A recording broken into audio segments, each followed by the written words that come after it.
We're pleased this morning to have the State of the University address on our campus once again. We welcome President Schulz back to our campus, which he was just here last Thursday, I believe. And I believe it was raining last week when he was here as well, too. So this is a good type of rain. Maybe we need to have him on our campus more often to bring the good rain. But we're going to welcome President Schulz for the State of the University address. I also want to introduce President of the Faculty Senate, Dave Rintoul.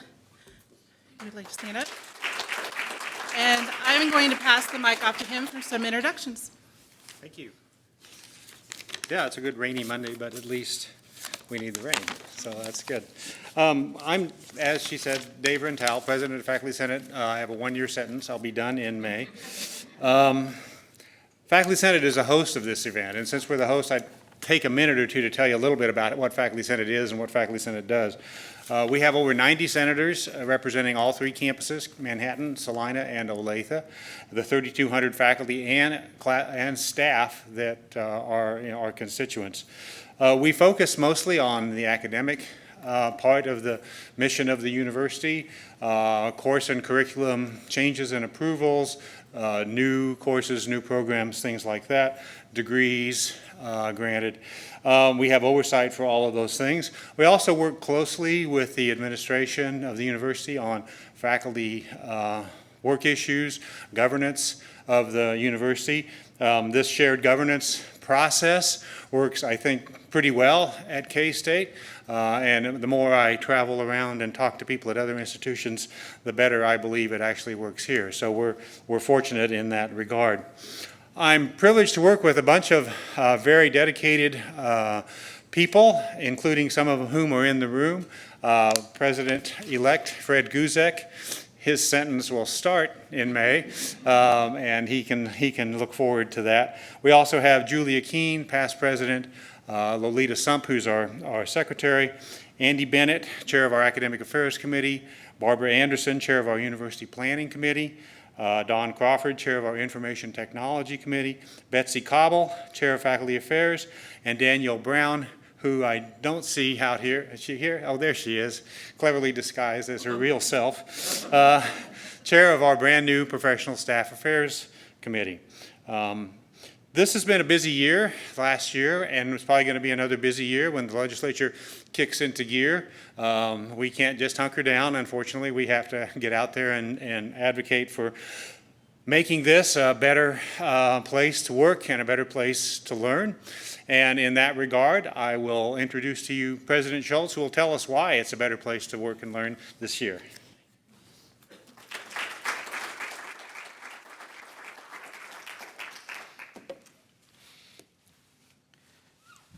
Cut my phone off so it doesn't start ringing in the middle of the...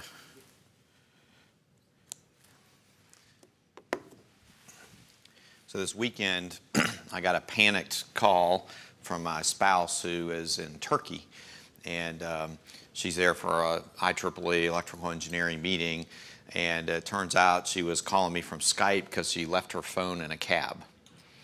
And she went out with a colleague to dinner, and it was a personal thing, so they paid in cash and had no receipt, and it's in Istanbul, so big city. So we have one of her colleagues is going to go meet her over there, and so I have to deliver a new phone to her this afternoon. She's going from Turkey to Ethiopia, and so in Ethiopia is where Subi is going to, out of Ag, is going to be joining her on some Ag Power related stuff. So anyway, the good news is we just upgraded her phone like 2 months ago, so I get to pay full price today for whatever I can find. So anyway, yeah. So yeah, the cabbie, he's like doing great. He's got a new phone and everything. So, well, what I'd like to do today is share with you a few things about K-State for this last year. We had a great year as an institution. And each year we've tried to use technology a little bit different in the presentation. This year we have a series of videos and some other things, but we tried to also this year focus on K-State as a whole. So we've got things on our global campus, we've got particular things on Salina, Olathe, as well as our first section is just on general achievement and stuff. So we're going to start off with our first video.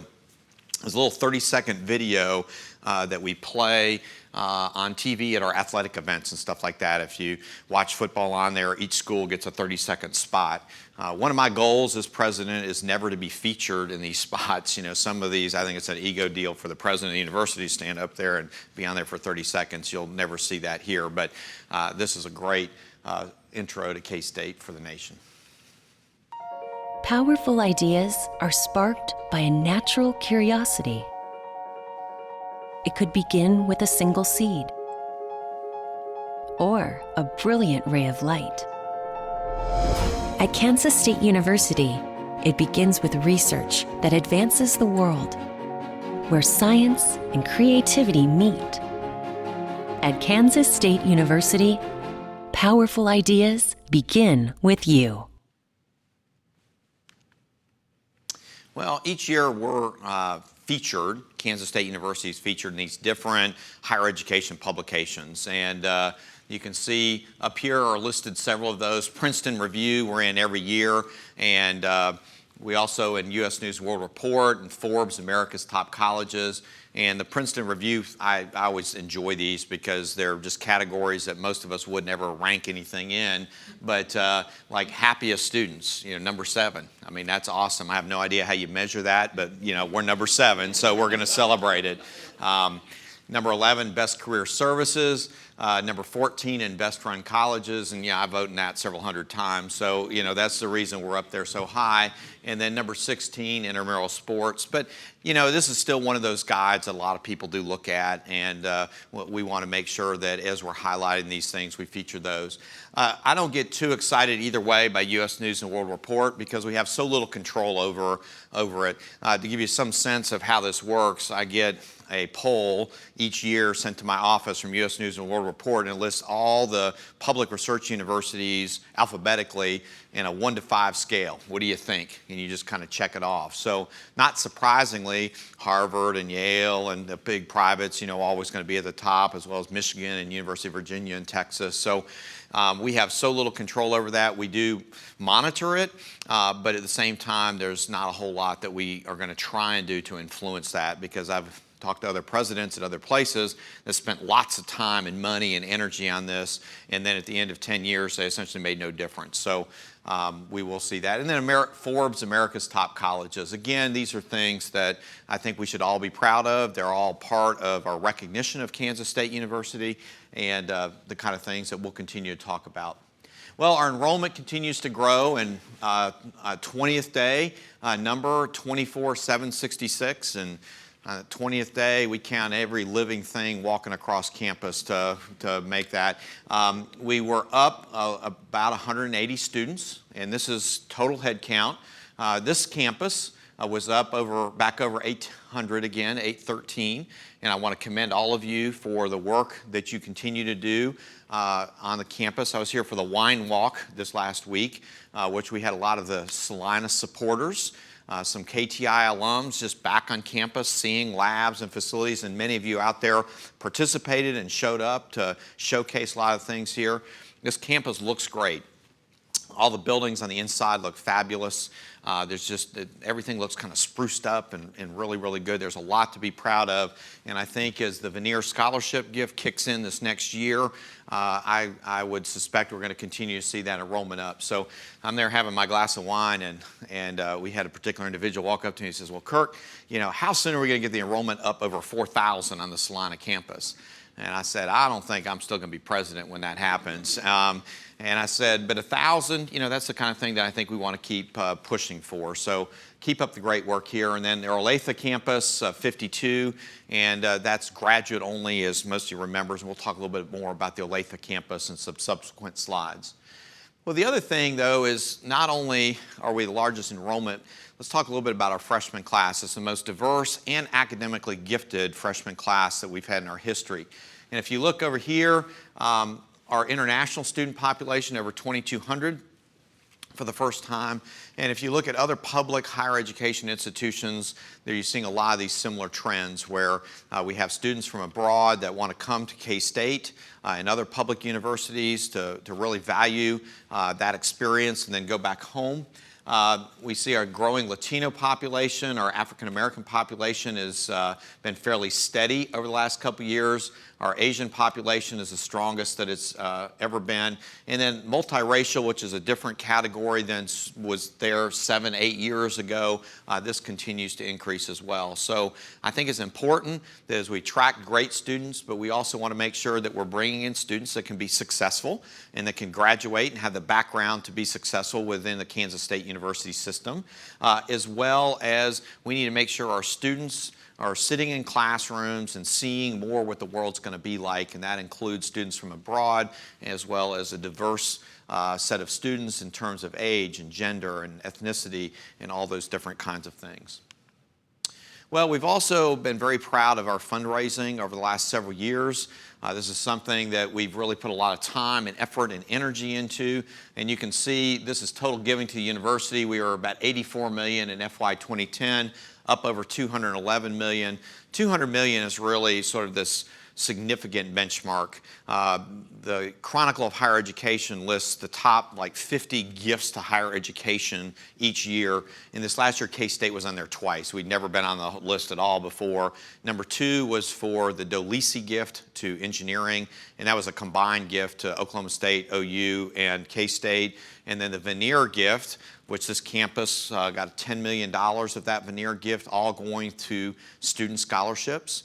And that was about number 18 on the on the list of gifts to higher education. So very proud of those kinds of things, and we want to continue to go out there and work hard and make sure that we're finding resources to help you all do your jobs better, to provide some financial opportunities for our students, so in terms of affordability, to upgrade laboratories, to purchase equipment, facilities to allow you to do scholarship, all of those different kinds of things. Those dollars are going to be focused. One of the other things is increasing our endowment. And 5, 6 years ago, at K-State, our endowment was less than $300 million. If we looked at our endowment value compared to other peers, Clemson, Auburn, other schools like that, most of them we were half of what they were. Now, everybody else is out there raising money as well, so the only way that you're ever going to close that gap is you got to be raising more money focused on the endowment, which is professorships, chairs, scholarships, things like that. We added over $110 million to the endowment this last year. Now, the way to build an endowment is with new gifts. The return rate that you get, everybody out there has got a good set of people getting good returns on endowments. So you want that to be good, but that's not how you really do it. It's adding those dollars. So in particular, the Veneer gift, the majority of that went into our endowment, and about $40 million of it. And so that's the kind of shot in the arm that we need. And this will be over, I think now it's probably just over $500 million, $500 million endowment at K-State. So this is a gift that keeps on giving, and we're going to continue to focus in this area. We've also added 27 new endowed faculty funds in the last 5 years. One of those was here. We want to continue to do this. 27 is a decent number. We need to, at the end of our campaign, that number should be somewhere around 100. So we've got a lot of work to continue to do, and part of it is shifting our donor base away from always giving money for scholarships to making sure that faculty support is part of our conversation, and we're really doing a much better job at talking to donors on why that's important, and that includes the role of the state and what they're doing. So you're going to continue to see, I think, this number grow each year. Well, let me shift to philanthropy. We talk about the dollars and the endowment value and all those kind of things. Ultimately, at the end of the day, the value of philanthropy is what it allows you all as faculty to do differently in teaching and research and scholarship. And for our students, facilities and things that they have that they wouldn't have had otherwise if the philanthropy wasn't there. And so this is one of those instances out of the School of Music, Theater, and Dance.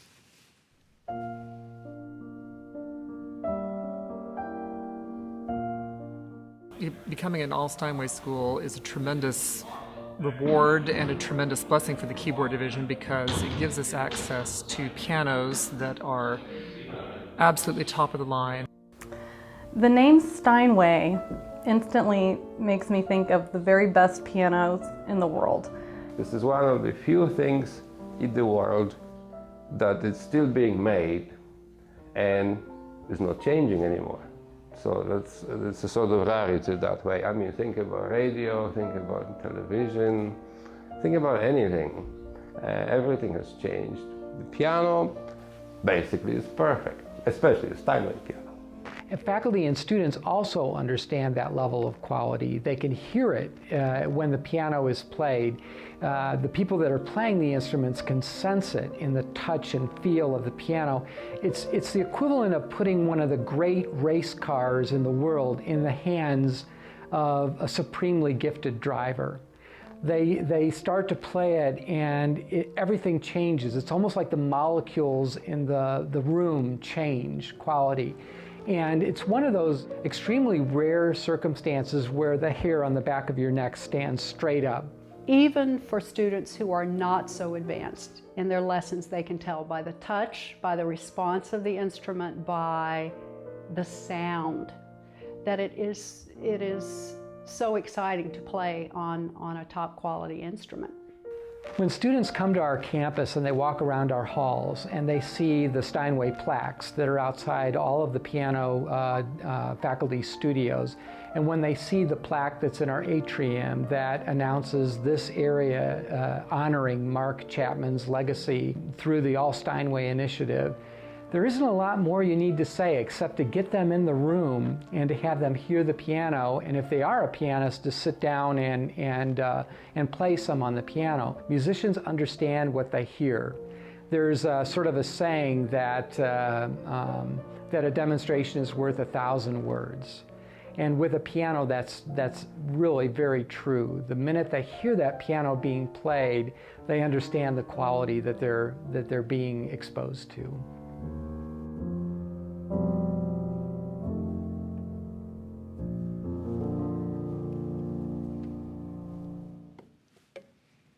That, folks, is the fun of philanthropy. That's the reason we go out and try and have these kind of gifts come to K-State on this campus and on all of our campuses. So really neat piece there. Well, we're also doing a lot of work on buildings. And particularly on the Manhattan campus right now, we've got 3 or 4 major construction projects underway.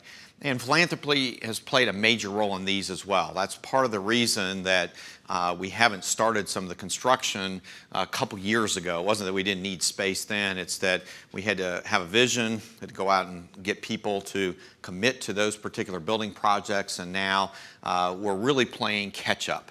If you look, Kansas State University grew our research from $100 million to $150 million a year operation.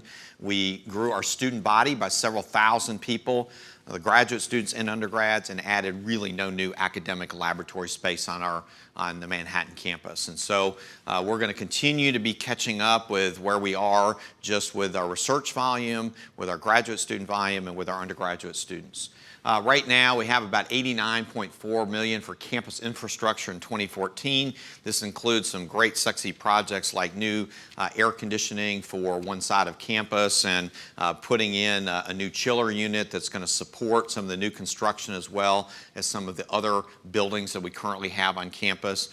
We went a long time without building out the necessary infrastructure, basic infrastructure, electrical cabling, those kinds of things on campus. So again, we're playing some catch up.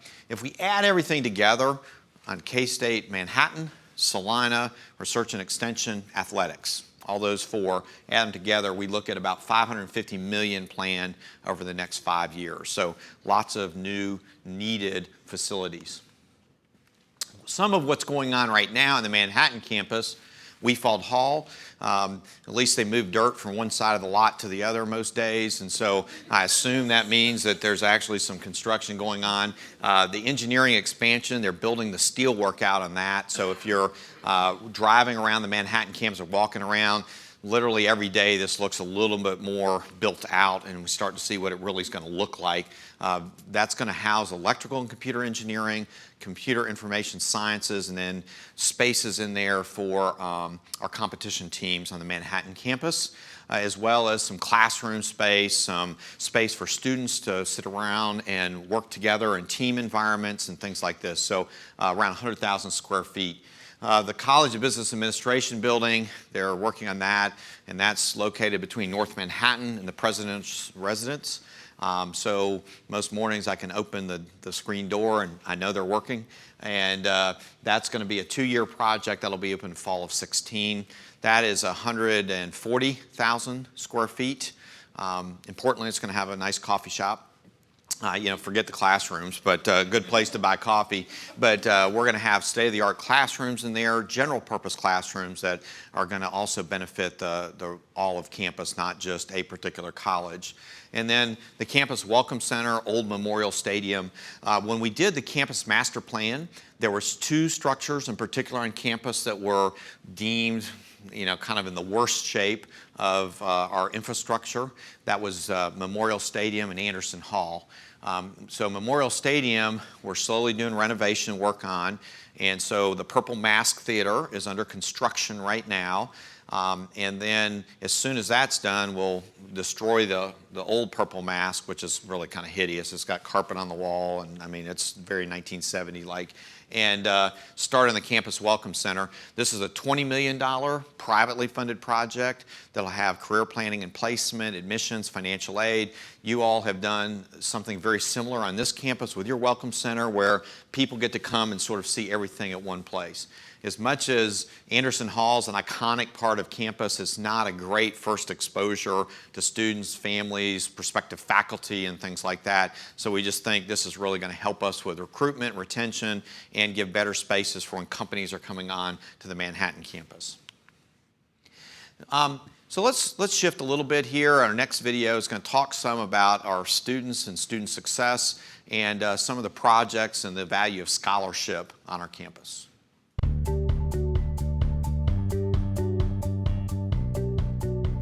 Graduate student Lance Knoll is not only protecting the nation's beef supply, but also making the process more efficient. It's in our best interest to initiate an early detection system, a pre-harvest intervention strategy, so that we can detect these organisms before they have the chance of even entering the beef supply. Consumers can rest assured knowing dedicated researchers are helping keep their food supply affordable and safe. And I just appreciate being a small part of contributing to maintaining the safety of the beef supply with the research that takes place here at Kansas State University. A group of K-State engineers and students is collaborating with HeartSpring Incorporated, a nonprofit therapeutic program to design tools to help understand the needs of children with developmental disabilities. We are working to find solutions for the needs of children that really, in some cases, would have no other champion given their needs. So for the K-State students that are involved, it gives them an opportunity to work on a design that nobody's touched, nobody's seen, and it's very open-ended. It's really the kind of opportunity that's hard to find in today's design world. Whether discovered by an undergrad, a working professional, or a graduate student researcher, solutions for the real world begin with those who understand the problem. That's the Wildcat way.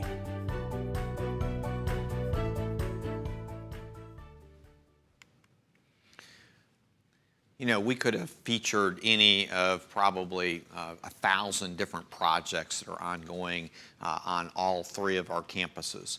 One of the key things that I think we've done over the last several years more successfully is talk about the role actively of scholarship and research and that particular part of the Kansas State University culture and our mission much more actively with alumni and legislators and things like that.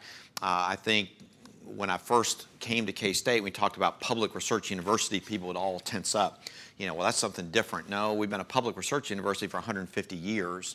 It's just now we're much more actively talking about it because as faculty and staff, this is an integral part of what people do, and it's part of being a faculty member at a major public university. So I'm proud of those particular projects, but it could have been hundreds of other ones that are described. But we want to continue to promote that this is an integral part of what we do, and there's a reason that we're different than the regional institutions around in Kansas and in surrounding states.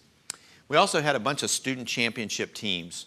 And I believe that the student competitions that these teams go in are a valuable part of our K-State educational experience.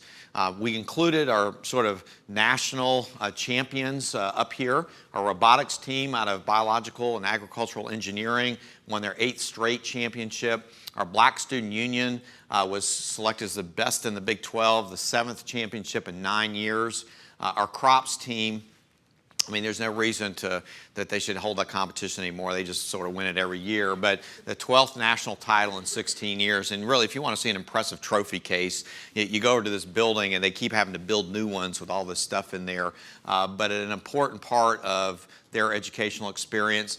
And then this last year we had a new competition that some of our students in our College of Architecture, Planning and Design participated in called the EPA Rainworks Challenge, and what's shown here is their suggested design outside of Hale Library that won first place, and there was another team that got honorable mention in that. If we talked about second and third places, we'd have slide after slide after slide. It's not important necessarily just who won, but the fact that many of you all as faculty work hard with teams that do that. This campus has a great history with Mini Baja and some of the entrepreneurship efforts that you all have continued to do that are great parts of K-State Salina, and we'll talk a little bit more when we talk about the campus slide about some of those other successes here. Well, we also had 2 of our students that won Fulbright scholarships. We have faculty that win Fulbright awards, but we also have students. Adam Miller won a Fulbright English teaching assistantship in Argentina. Jacob Schroeder in chemistry won a Fulbright scholarship to Scotland. And we want to continue to see our students participate in international endeavors. And we were talking with Fred earlier, who's getting ready to go tomorrow and take some students to France. The exposure of our students, not just to people coming to our campuses, but going out and visiting places, I think is potentially life-changing, and I think these will be 2 great things for these particular students. Well, I mentioned internationalization generally. I mentioned also that we have the largest international enrollment in our history, and this particular campus has a significant number of Brazilian students as part of that scholarship exchange program. This year we have more than 9 countries have more than 40 students enrolled in K-State holistically. And the reason this is important is we certainly have a lot of students from China in a couple countries, but we want to spread that out and make sure that we've got students from a lot of places in the world studying at Kansas State, not just a single country. For the first time, international students accounted for more than 9% of our student body, and this is going to be a discussion that we're going to have as a faculty over the next year or 2, is what should that percentage be? If we talk to Marcelo Sabates, he said that could probably be 13, 14% if we choose that we want to go that high. So the question becomes, what is it that we feel comfortable with on our campuses in terms of the percent of international students? And it's not just, can we cram more students onto campus? It's that there's also support structures and things that have to be put in place to make sure that these particular students have a great experience at Kansas State University and have the support through counseling and other areas that we would expect of our domestic students. We appreciate the 55 students here at K-State Salina. Last time when April and I were here for our 2025 update, we heard about all the new intramural soccer teams that were formed, and then I had somebody said, well, if they were Argentinian, they'd be much better soccer players, and that person was from Argentina. So we're excited that K-State Salina is participating in this. And finally, Confucius Institute established at Kansas State University that I think is really going to help strengthen some of our foreign language offerings to a different level than we currently have. So we also, I mentioned at the beginning that we have the most diverse student body in our history, but we also have some great student organizations that are helping support and have historically supported diversity at Kansas State University. So enjoy this next video. 1 year after Martin Luther King spoke at K-State of hope and unity, the Kansas State University Black Student Union was founded. Even before Black History Month was a national celebration, K-State's BSU created Black Awareness Week on campus. Honoring their past and looking towards the future, the organization is award-winning and voted the best in the Big 12. In the 1960s, the Hispanic community found their voice on campus.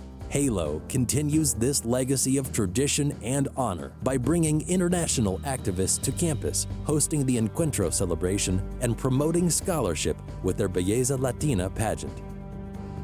In 1991, the Asian population at K-State needed a strong voice and gained it by forming the Asian American Student Union. The organization hosts annual campus-wide events promoting Asian cultural awareness and unity among its members. Also promoting diversity through culture is the Native American Student Association. The campus group has been active since the 1970s, giving students from different tribes support and a sense of community at K-State. All multicultural student organizations have an important role throughout our campus and community. They are essential threads in the fabric and the story of Kansas State University.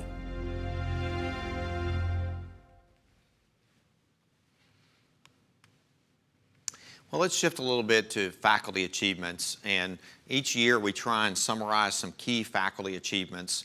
And one of the challenges with doing this is you inevitably leave out something or particular people that should be recognized. So this is not intended to be a comprehensive list of every faculty award, but we do like to highlight, for example, people have been selected for national awards by their professional societies, as well as people selected as fellows in a particular professional society, as well as Fulbrights and other sort of things. So I'm going to run through these fairly quickly.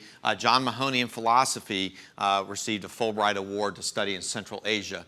If anybody can tell me how to pronounce that, I would appreciate it very much. Too many Y's and R's and stuff.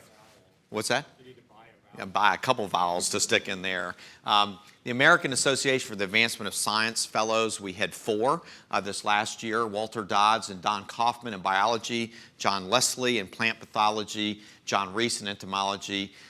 Jefferson Science Fellow, this is a fellowship where a faculty member goes and spends essentially a year working for the State Department, generally providing technical information to elected officials about, we had one a couple years ago, and it would be things like stuff focused on, could you have sort of a ray gun? And would that work from a physics point of view? You know, it's just questions like this that you wonder, how does anybody get that kind of information? And we've had 3 now in 5 years at Kansas State University. And Anil Palwa in electrical and computer engineering is there now. This is really a fabulous program. And part of what came out of this is we started a program where we're bringing Jefferson Science Fellows from all over the country to visit K-State, and helps us build a reputation. It helps them to see a little bit of what we're doing at Kansas State University. And I would encourage you all as faculty to consider doing a Jefferson Science Fellowship. It's really been an exceptional experience for those individuals. The NSF Career Awards are really one of the top recognition for young scientists and engineers in the first couple years in their career. Behrooz Mirafazil in electrical and computer engineering was selected this last year. The American Association of Physics Teachers Orsted Medal went to Dean Zollman in physics, and many of you know Dean has been a iconic faculty member at K-State for a long time, very recognized, and this is one of those career achievement type awards. A Primetime Emmy for Best Lighting Direction at the Olympic Games to Brian Pinkall in the School of Music, Theater, and Dance. Entomological Society of America Fellow, Kunyan Zhu. He was also selected as a AAAS Fellow about a year or 2 ago. Inroads Educator of the Year to Laverne Bitsy Baldwin in our College of Engineering. Karen Berg, our new Vice President of Research, was recently one of 8 people named to a AAAS Lemonson Invention Ambassador. And this is where you get a mentor at several of the really high-profile universities in the Northeast that have really focused hard on how do you take research and move it to patents and things like this. Not how do they do it with their personal research, but how do you lead efforts at universities. National Endowment for the Humanities Fellow, another important designation for Andrew Orr in history. We have a history at K-State, too, of having our faculty serve as NSF program directors, where they go for 2 years, and it's a neat deal. Instead of asking everybody for money, they're the ones that get to kind of hand it out and manage those particular programs. And so we have a couple in engineering right now that are at NSF. Gurdeep Singh, who is chair or head of Computer and Information Systems, is currently at the National Science Foundation. The Interior Design Educators Council president, which is first at K-State, was Kathy Ankerson, who's department head in Interior Architecture and Product Design. American Society of Animal Science Outstanding Young Teacher Award to Teresa Duthett in ASI. This is an award that we have won multiple times with some of our young faculty in animal sciences and industry.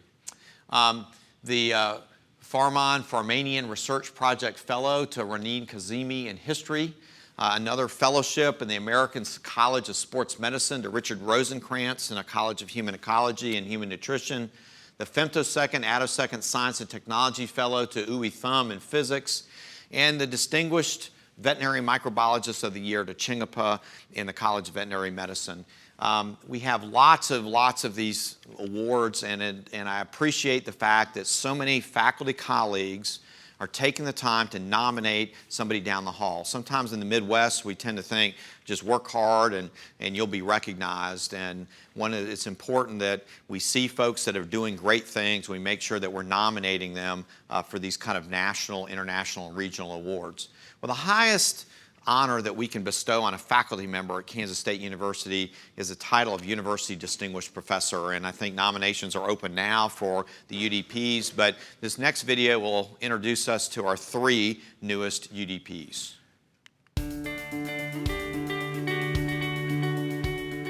Sandra Stith has developed a couples treatment program for the National Institute of Mental Health and has worked on a variety of family violence-related projects for the U.S. Air Force Family Advocacy Program. Her research on intimate partner violence is creating safer families across the globe. Gary Perzinski's patented method of immobilizing soil metals is reducing negative environmental effects worldwide.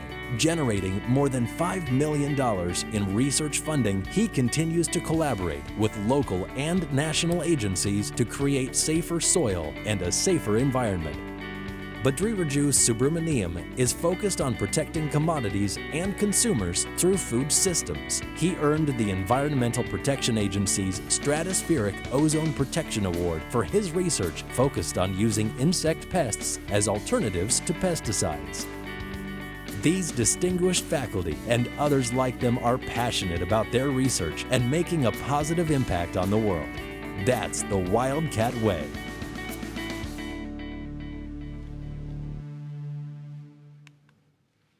Well, we also have a great staff at Kansas State University. If we look at 5,500 total people, it's about a third in each of those different groups.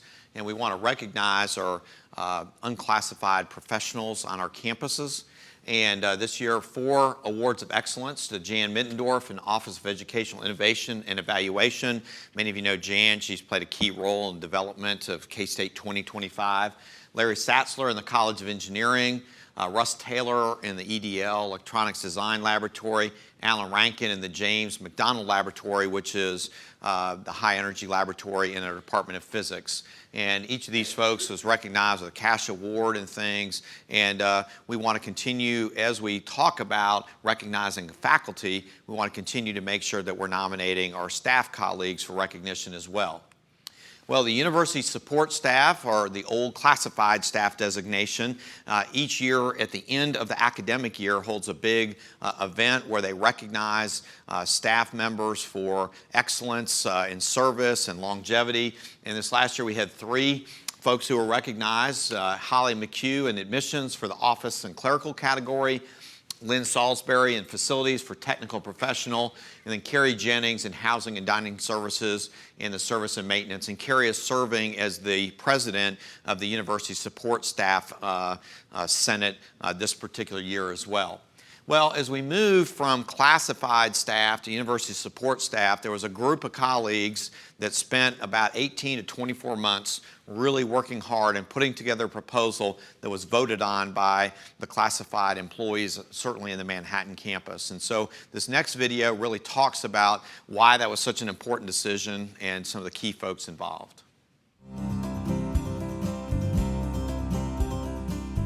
So there was a real need on the part of classified employees, and that need was for classified employees to have flexibility in their employment processes here, and that was not possible under the state civil service program. This truly was a grassroots movement to facilitate this change from the classified system to the university support staff. It started with the employees here at Kansas State University. The university employees had input every step of the way and to decide what they wanted in a plan, what they wanted in the outcome, and where we were going to go in the direction through this vote and this process. We're now called University Support Staff, and we have, in the last few years, we've actually become more recognized here on campus. We truly feel that what we do here makes a difference, and they feel that we are part of this community. We are going to have an opportunity to actually take charge of our employment here at Kansas State University. We're going to be able to grow with the university instead of being left behind. That's something that's going to be very important for all the employees here and for Kansas State University.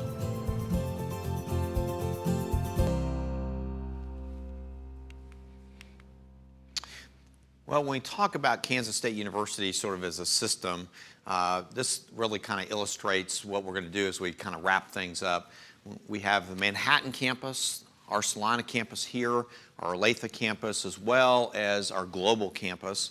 And then we've got key research facilities through K-State Research and Extension across the state. So, well, sometimes when we talk about K-State Manhattan, it was sort of like that's the mothership and the only thing that's important. It's important to remember all of these other parts of Kansas State University. So what I'd like to do now is in the next few minutes is sort of explore some highlights for each of these different campuses. The Salina campus first, appropriately, right? And right here, certainly winning the Loaning Trophy for most outstanding all-around aviation program in the country has got to be something that the entire campus, regardless of discipline, is proud of. I remember receiving the text and information right after this occurred, and I had to go online to find out what the Loaning Trophy actually was, and it's like, wow, this is really a big deal. So congratulations to the folks and to in the aviation program and to our students on a really successful national recognition for K-State. The Campus Welcome Center, I mentioned the one we're doing in Manhattan. I had a chance to tour the one here just a few months ago, and it is really, really impressive. I love the fact that everything's in one place. It's very welcoming, and I think this continues a set of facilities enhancements that we need in Manhattan and here on this particular campus. So the next video is going to talk about the other real opportunity that I think has grown out of the Salina area, and that's the Bulk Solids Research Center.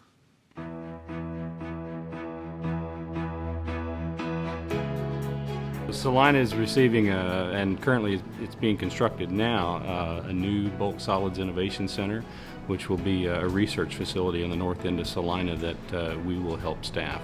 The main reason K-State has decided to go in this direction, and this was a partnership between K-State and industry and the city of Salina and others, is to bring a research presence to this area. It's an area that's a little understood, so we're excited about it.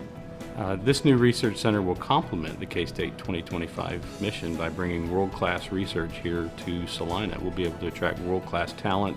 We'll be able to involve our students in our engineering degree programs in this area and become known nationally and internationally as an area of expertise for this.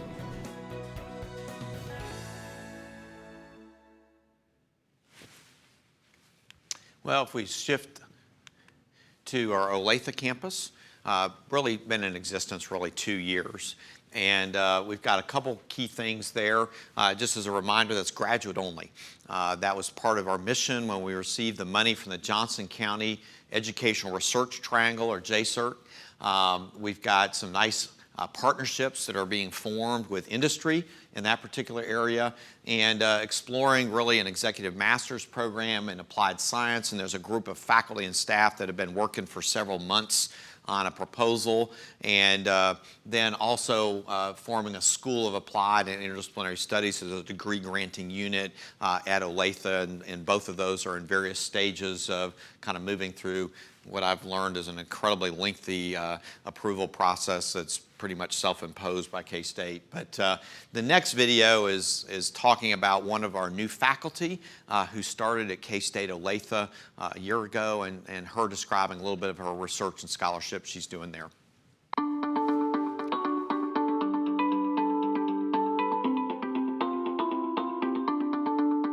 Urban food production and post-harvest handling is exactly what the words are describing, is producing food in an urban environment and handling this food correctly until it reaches the consumers. The competitive USDA grant from the Food Security Program, and as we know, K-State is really big in animal science, and I want to hope that with this grant we're going to establish ourselves in the science that is related with fresh fruits and vegetables. Because my research is mainly focused on maintaining and extending the shelf life of fresh fruits and vegetables. That means that the people will have the ability to put more fresh fruits and vegetables in their diet, so their diet will be more nutritious, and I think that's a big impact itself. I would certainly invite any of you, if you're in the Kansas City area and you have not been by campus, you should go by and check it out. It's a neat facility. Everything's there in one place, and we're continuing to figure out what the right way is to take advantage of the fact that we're in a strongly urban environment. Our global campus, we renamed this last year the Division of Continuing Education to K-State Global. Turns out they'd had the name Division of Continuing Education since the 1950s. And this group has done lots of kind of cool things. We have our first MOOC, massive online open course. And we had, at least a couple weeks ago, more than 1,200 participants worldwide. You know, it was interesting, about a year and a half ago, this was like the wave sweeping higher education. The MOOCs were going to be the wave of the future. And it was hard to ever figure out how people were going to actually pay for those, because it's a cool educational thing, and most of the early MOOCs received large grants to kind of get them going. Well, there's certain areas, though, where if we look at a modern version of where extension might be, some of the MOOCs would work extremely well in certain areas for strength areas of Kansas State University. Global Campus also have a great relationship with Ecuador, and bring a large number of teachers from Ecuador onto our campus through the Go Teacher program. Interestingly, they came to do a short study, and what's happened is 40 of those students have now elected to do master's degrees at Kansas State University. So getting more and more folks through on our campuses gives us greater opportunities. The next video here is really our 30-second spot that we would use for our global campus. So while some of the others featured a faculty member or staff members or things, this is really what would be designed, again, to use in a TV spot. So it's a very short 30-second video. Your everyday life has global connections. Your education can be global too. Earn a degree online from top professors who are passionate about teaching, and connect your career to a worldwide network of alumni. Kansas State University's global campus brings a top research university to you. Wherever you are, your education starts here. When we talk about the K-State sort of system, we talk about our different campuses, the global campus. Research and extension is also a key part of a land-grant institution. And One of the things that K-State Research and Extension has really been active in this last year is the 4 USAID Feed the Future Labs that we received, including a $50 million grant that we just announced, where K-State is the lead on that, largest grant in our history. Lots of other types of things. 100 years of K-State Research and Extension will be celebrated with a centennial. And one of the things that we need to make sure that we do is remind folks out in the state that all those extension offices that have varied responsibilities are all part of Kansas State University. And so water has been a key issue. I mean, glad we're raining today, but it's certainly been a large issue in the agricultural community, and particularly in the western part of the state that's been so dry and drought-like conditions. And so one of the things that we're working on is effective water utilization, particularly in western Kansas. And so the next video is a little snapshot of that.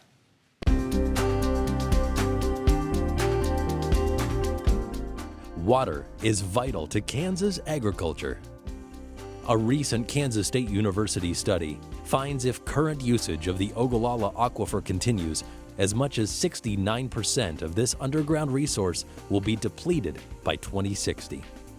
This aquifer is the primary water source for the High Plains region. We wouldn't normally apply that much water. For 25 years, K-State researchers have been studying application of smaller amounts of water directly in the crop root zone, or subsurface drip irrigation, to improve irrigated crop management. Research studies and on-farm producers consistently show that SDI systems result in high-yielding crops and water conservation when they're properly designed, installed, operated, and maintained. As irrigation is reduced in the future by governmental or hydrological constraints, we feel confident that SDI can maintain crop production levels at a higher level than alternative irrigation systems. Kansas State University is dedicated to finding water solutions that helps agriculture remain economically viable today and for future generations.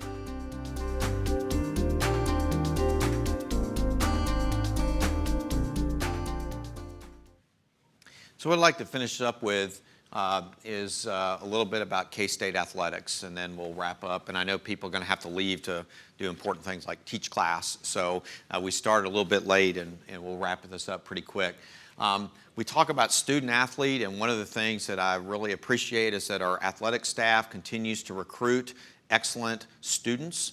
And you can see that for the academic progress rate in 5 sports, we're at the top of the Big 12 Conference, and that includes men's and women's golf, football, men's and women's cross country. Our coaches are doing a great job of bringing in student athletes that graduate. For example, men's basketball, Coach Weber, we have graduated all of our players during his tenure as our coach. And that's important to see those folks walk across the stage, because many of us tend to think of, well, the student athletes, of course, they have professional careers out there. Well, 99% of these folks are going out and becoming doctors and educators and things like this. They're not going to play professional sports, so it's really important that we recruit students to come in and get a great degree experience. We raised $46 million to athletics in 2013-14 and over 10,000 members of the Ahern Fund. People can look and say, my God, $46 million for athletics. Remember, we raised $211 million, so we still have somewhere around $150, $160 million that we raise that go towards academic programming. Some of those building projects that we've done have come about because we are able to take donors into our football complex and say, you know what, we need this for business, we need this for engineering, and it really helps us to tell a story of how we got to have great facilities across our campus. It's been very, very effective. So this little final video and final slide is many of you are aware of the Veneer Complex. This is our last major construction project we haven't talked about. They'll start at the end of this football season and be ready in August. So enjoy. Home. Where do you call home? What makes yours unique? It's more than a fixed point. Another phase along the scrolling timeline you've come to know as life. This is where your family grows, where your passion lies,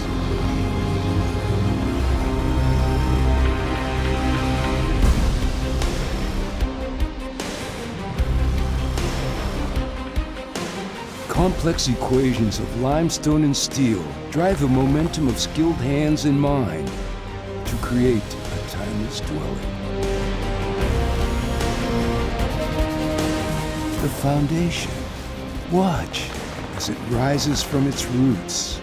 A royal color scheme of memories and tradition flourish you with pillars of strength and commitment.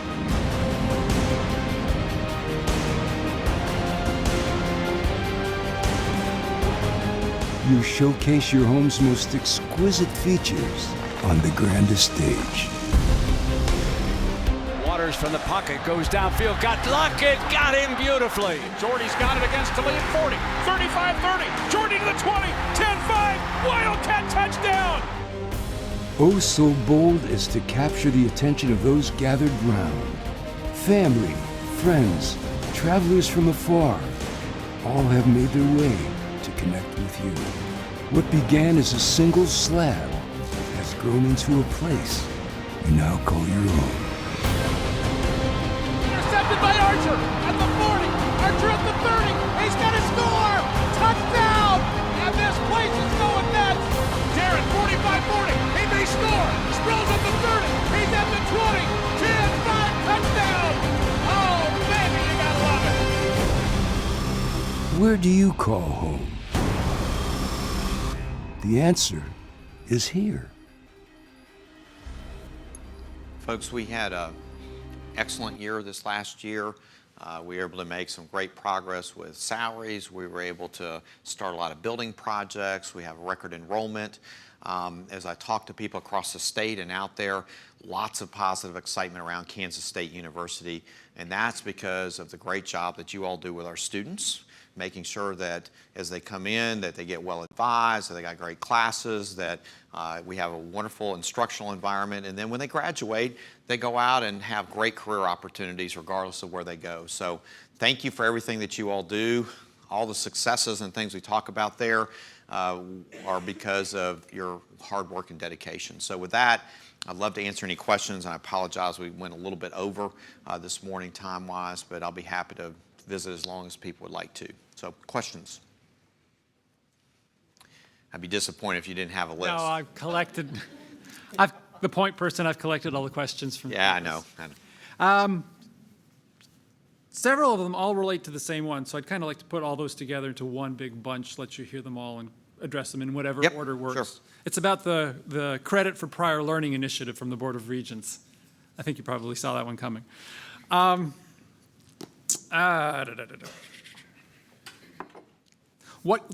What kind of administrative support will be available to offset the costs and the time required for faculty to evaluate these portfolios that are going to be submitted? What kind of structure will maintain consistency in the way the different departments assign credit? Right. Who will evaluate interdisciplinary submissions? And lastly, does the administration even support the proposal? And if not, are they developing a plan to respond? Yeah. I can give lots of answers to this because April's not here and she's the one that actually has to do all this stuff, so that's even better. Yeah, she's back there going, Kirk, shut up. Let me start off at the end. Personally, I'm not hugely in favor of this particular initiative. I think it's an unfunded mandate, like many others that we've had in my time at Kansas State University.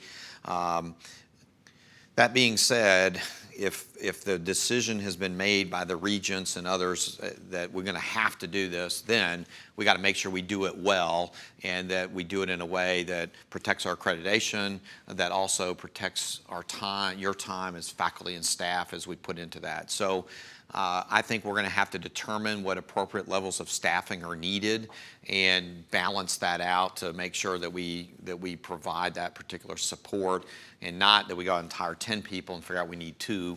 We're going to have to spend some time with that. But ultimately, I think this is a faculty issue because you don't want me evaluating what's going to go and how much it's going to count for. When I was a student back in the 1980s, this was an issue. I grew up in a military town, and there was a lot of people had work experience and that they wanted that to count towards a baccalaureate degree and how you did that in an effective way. So it's also fair to the student. right? So if I've got all this experience and we check off all these classes and then I go into the next class and flunk it and go, man, I didn't have the background needed, it doesn't make any difference how great a job we did on evaluation. So I'm particularly worried about, we can figure all this out about how to do the evaluation. Are we going to put somebody into a junior class, for example, that really doesn't have the background to be successful in that particular class, and then all of a sudden this doesn't work out very well? We'll have more dialogue on this. That's the bottom line. You all are going to have to play a role in helping us figure out how to do this well. I do think the train's pretty much left the station that we're going to have to do it. So if that's the case, in my mind, let's figure out how to do it well and do it so that we're comfortable as a faculty, that we're recognizing what students have done, but also not putting them in a position to not be successful. And that's really what I think at the end of the day could be the worst part of this is, you know, get all this credit for this experience and then flunk out because I didn't really have the background I needed. Then that's not a good thing for anybody. Awesome. If the composition of the state legislature remains the same in November and state revenue remains on the same downward trend, how will this impact the university and Salina campus? What are the plans to compensate if budget cuts are needed to create a balanced budget? Yeah, I'm going to defer until November. And the reason I say that is we've got to see who's elected governor and what sort of things are going to be put in place. The two candidates are describing, you know, fairly different stances on education and things like that. And I think anything I talk about right now is very preliminary because if Governor Brownback wins re-election, there'll be a certain set of things that will probably come into play. If Paul Davis becomes governor, then there'll be a different sort of set of things. With the current administration, there's some predictability because we've worked with them for 4 years. With a different administration, you know, they're going to work in a different way. So that being said, that's all excuses, right? That's a presidential dance that you'd expect. We have a university budget advisory committee that largely came out of a couple years ago, as everybody remembers, the wounds have generally healed, that we took a budget cut, a significant one, and so we elected not to put money into salaries, which, you know, I don't know, momentarily after 4 martinis might have seemed like a good idea, but wasn't. And part of it was we had not spent the time looking at different scenarios and really getting appropriate shared governance buy-in what we're going to do. My plan is we're going to use the University Budget Advisory Committee that Dave and others sit on, and that group is going to help us make the best decisions possible about what to be communicating to campus and what the different scenarios are.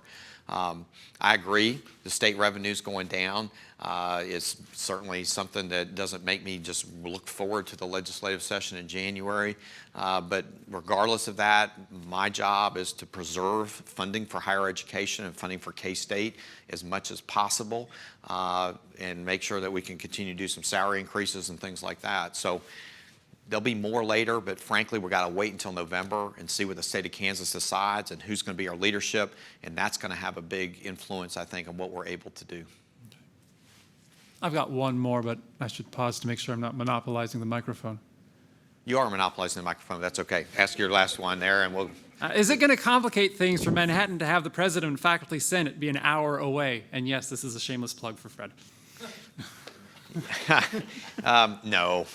Fred can make himself heard equally well from Salina as he can from Manhattan. So I'm thrilled, to be frank, that we've got somebody from Salina that's willing to serve in that capacity, because I think I talk about a campus system and all that. It's a campus system only if we've got really deep involvement on both campuses of faculty and shared governance. So I'm very excited to have Fred in there, and I appreciate his willingness to be on the road quite a bit, more so than even now, because as Dave can tell you, it's a volunteer position, but every search committee and all this kind of stuff, I mean, we've got the president of the Faculty Senate very involved on lots of things on campus. So that's the way it needs to be, but still, it's a huge time commitment. That's all I have, thanks. Anything else? I can add one. I was reading in the textbook last night on an airplane coming back from Detroit, the textbook definition of bureaucracy, and the example that the author gave was, you know, one of the places we really need a strong bureaucracy is in university governance. And when I contrast that with the changing lifestyles and learning styles and technological ability of incoming students and the changing arena that we work with in terms of governmental support and donor support and so forth, it looks to me like it's going to be really hard to make those things work well together. How can we continue to have bureaucratic systems that protect fairness and equal opportunity for students and for faculty members and so forth, and yet become more and more able to be reactive to changes in our business environment? Yeah, that's, Fred, I really wish you'd ask something easier. In bureaucracy, unfortunately, is also generally, if you use that word, it's a negative connotation, right? And I think what we want is systems in place that help, ultimately, end of the day, faculty to do their work better. That's what I would like to see, whether that's human capital or research or whatever. And we've got to balance that out with hiring too many support people or administrative staff sometimes to get things done, and start asking ourselves, do we need to do some of those kinds of things? So I'll go back to the question earlier about the portfolio assessment. You know, in my mind, we need to do that effectively and efficiently, and so it's a natural question. Do you go hire X number of people to kind of help do that? Do we distribute that back out to faculty and staff? Those are the kinds of balance points that I think we need to struggle with a little bit and think about. I think the funding, the way that public higher education is funded, where we're moving to largely a model that's tuition and fees and private philanthropy driven, means that we're going to have to be really deliberative about those particular things we choose to do, and there's going to have to be some things we choose not to do. So we'll have more dialogue on it, but I worry about, are we overly bureaucratic? But we got to also protect. You know, everybody wants to be able to hire quickly, but they also can't, if you hire too quickly and you have these really process that's only 3 steps, and then everybody starts hiring their brother-in-law that they grew up with, and all of a sudden we're not providing the adequate protection. So there's got to be a balance point between flexibility and some checks to make sure that we're doing things in the right way. Thank you. I know people got other things to do. Any other questions? Well, folks, this campus, I'm very excited about our future here. I think the enrollment's back up this fall some, and I want to commend you once again on that. Campus looks good. As you walk through the labs and the facilities, they look clean and neat and cool pieces of equipment, and you all are really doing some great things here. So I want to work together to make sure that we have the student body size that's appropriate for our facilities and for our infrastructure and for the people that we have here. But I think our best days are really ahead of us. So thank you for being here. Thanks for your attention, and go Cats. Thank you.